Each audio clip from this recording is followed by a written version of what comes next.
ಆತ್ಮೀಯ H16 news ವೀಕ್ಷಕರೇ, ನಾನು ನಿಮ್ಮವ MI ಅಥವಾ ಮಲ್ಲಪ್ಪ ಜೋತಾವರ್. ಆತ್ಮೀಯರೇ, ಅಂತಾರಾಷ್ಟ್ರೀಯ ದಿನವನ್ನಾಗಿ ನಮ್ಮ ಮಾದಕ ದ್ರವ್ಯ ಸೇವನೆ, ಅಕ್ರಮ ಸಾಗಾಣಿಕೆ ಇದನ್ನು ಆಚರಣೆ ಮಾಡ್ತಾ ಇದ್ವಿ ಎಲ್ಲ ಕಡೆ. ಬೆಳಗಾವಿಯಲ್ಲಿ ಆಗಿರ್ಬೋದು, ಬೆಂಗಳೂರಲ್ಲಿ ಆಗಿರ್ಬೋದು, ದಿಲ್ಲಿಯಲ್ಲಿ ಆಗಿರ್ಬೋದು, ಕಲ್ಕತ್ತದಲ್ಲಿ ಆಗಿರ್ಬೋದು, ಅಥವಾ ಹುಕ್ಕೇರಿ ಅಂತ, ಅಥವಾ ಗೋಕಾಕದಂತ, ಅಥವಾ ಮತ್ತಾವುದು ಊರಲ್ಲೇ ವೈದ್ಯಕೀಯ ವಿದ್ಯಾರ್ಥಿಗಳು ಮಾಡ್ತಾಯಿದ್ದಾರೆ. ಮಾದಕ ದ್ರವ್ಯ ಅಂದರೆ ನಿಮಗೆ ಗೊತ್ತದ ಕೊಕೈನು ಆಗಿರ್ಬೋದು, ಅಥವಾ ನಮ್ಮ ಗಾಂಜಾ ಆಗಿರ್ಬೋದು, ಮತ್ತು ಇನ್ನುಳಿದೆಲ್ಲ ನಶೆ ಇರೋ ಪದಾರ್ಥಗಳು. ಹಾಗೆ ಇದರಲ್ಲಿ ಸಾರಾಯಿ ಯಾಕೆ ಸೇರಿಸಿಲ್ಲ ಅಂತೇಳಿ ಒಂದು ದೊಡ್ಡ ಪ್ರಶ್ನೆ.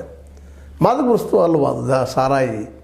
ಜೊತೆಗೆ ತಂಬಾಕು ಸೇವನೆ ಇದು ಮಾದಕ ವಸ್ತು ಅಲ್ವಾ ಅಂತ ಭಾಳ ಸಲ ತಲೆ ತಿಂದಿದ್ದದ. ಇದು ಮೋಸ್ಟ್ಲಿ ಇವ್ರನ್ನ ಬ್ಯಾನ್ ಮಾಡಬೇಕಾಯ್ತು. ಇವ್ರನ್ನು ಆದರೆ ಲಾಭ ಆಗ್ತದಂತೆ ಅವಕಾಶ ಮಾಡಿಕೊಟ್ಟಿದ್ದಾರೆ. ಆದರೆ ಈ ಒಂದು ಕೊಕೈನ್ ಆಯಿತು, ಜೊತೆಗೆ ಇನ್ನುಳಿದ ಹೇಳಿದ್ದೆ ನಮಗೆ ಜಸ್ಟ್ ಇವೆಲ್ಲ ಮಾದಕ ದ್ರವ್ಯಗಳನ್ನು ಬಂದ್ ಮಾಡಬೇಕು, ನಿಷೇಧ ಮಾಡಬೇಕು, ಕಾಳಸಾಗಾರಿಕೆ ತಪ್ಪಿಸ್ಬೇಕು ಅಂತ ಜಾಗೃತಿ ಮಾಡ್ತಾಯಿದ್ರೆ ಆರೋಗ್ಯ ಹಾಳು ಮಾಡ್ತಾ ಬಂದರೆ. ಹಾಗಾದರೆ ಇವು ಸಾರಾಯಿ ಮತ್ತು ತಂಬಾಕ ಇವು ನಮ್ಮ ಆರೋಗ್ಯ ಹಾಳು ಮಾಡೋದಿಲ್ವ? ಪ್ರಚಾರ ಸಾಕಷ್ಟು ಮಾಡ್ತೀರಿ ನೀವು, ಆದರೆ ಅದು ನಿಲ್ಲಬೇಕಾಗಿತ್ತು, ಅಲ್ಲಿ ನಿಂತಿಲ್ಲಲ್ಲ. ಮತ್ತು ಮಾದಕ ವಸ್ತುಗಳಂತೆ ಅವು ನಡೀತಾ ಇದ್ದಾವೆ. ವಿಶೇಷವಾಗಿ ಅದು ಮಧ್ಯಮ ವರ್ಗದ, ಮೇಲ್ಮಧ್ಯಮ ವರ್ಗದ ಇರ್ಬೋದು. ಅದು ಹಳ್ಳಿಗಳಲ್ಲೇ